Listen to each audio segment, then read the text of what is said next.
And here we are on the couch again. I've got David Shepherd with me now, and you've been a neighbour of ours the last couple of days, just across there. So, watching you from across the corridor, yeah. So we finally get to meet. Yes, we do. We've crossed the ditch.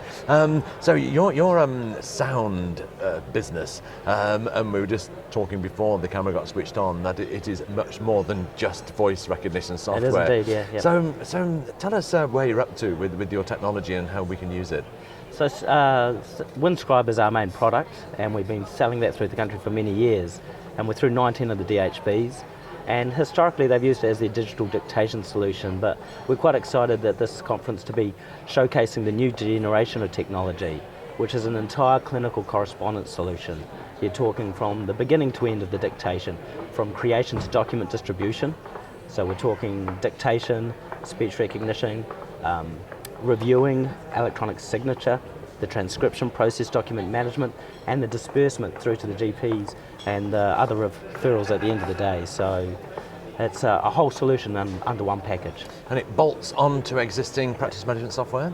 It does indeed. It's got HL7, so it can talk to any of your clinical workstation, the clinical data repository. Data goes both ways, and it sits on top, totally manageable and auditable and able to be reported on. So from the moment the clinician starts to dictate to the time that the letter gets into the GP's hands, you can audit the entire report and see where has that document been, where has the bottlenecks been. And so yeah, and that's what you need for better patient care, really. Absolutely. One of the problems is we don't document enough because we can't be bothered putting out our pens and writing, and people have got the typing skills of a parrot sometimes, so it's lovely to know we can do that. That's a good point, because it's the patient's story that we really want. At the moment, without speech recognition, people often do small little blurbs, and you want that to be actionable as soon as possible by the next person in the patient journey. And with speech recognition, it unlocks that story. People feel the freedom, because voice is a story to tell, and with being able to do speech recognition, that documentation's done at least a third faster than you would normally see it to be done. So what relationship does the user need to develop with the software before it starts working? I remember the voice recognition software of the 90s. You need to speak for about 3 hours and teach it how we spoke. Things have moved on, I presume? They have indeed. It's moved on quite a bit, so pretty much pick up and go now. In the past, speech recognition learnt your voice, your specific voice.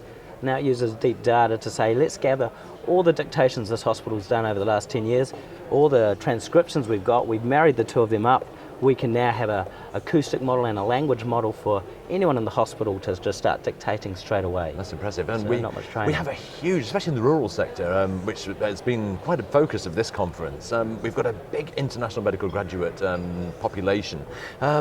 People with English not as their first language, how iffy is that? Yeah, people have often said this. There's an old joke out there that it can't handle non-accent models, and there's some good videos on Scottish speech recognition, which is interesting. But no, that's impossible. So leaving them to one side. It handles all versions now. Any accent model you have, it can handle it, because it's looking at the building blocks of language. So that's amazing, and it can translate Scottish into English. It can indeed, even that. Yeah, even that. Well, I'm sold. That is superb. If it can handle the Kiwi accent, it can handle pretty much anything. That's incredible. Well, look, no offence to any Scots who might be listening to us, but they won't understand us anyway, so that'll be fine. Well, look, enjoy the World Cup, and look, thank you very much indeed. I'm now going to come across and say hello to you, and since you come across, say me, bless you. Thank you very much indeed. Thank you.